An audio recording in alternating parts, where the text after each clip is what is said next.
Ready tools. This downlight is too dim. I want to change to a bigger and brighter light. Let's start.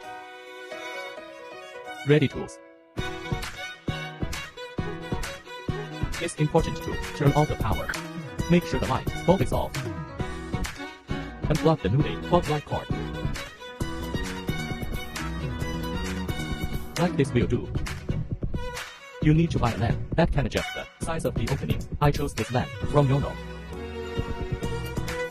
First, remove the original lamp. The driver behind the lamp also needs to be dismantled. When buying the lamp, you must confirm whether the voltage is the same as that at home.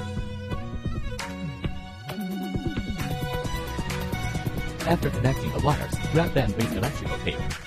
Snap back into the hole. The installation is complete. Wow, it's much brighter.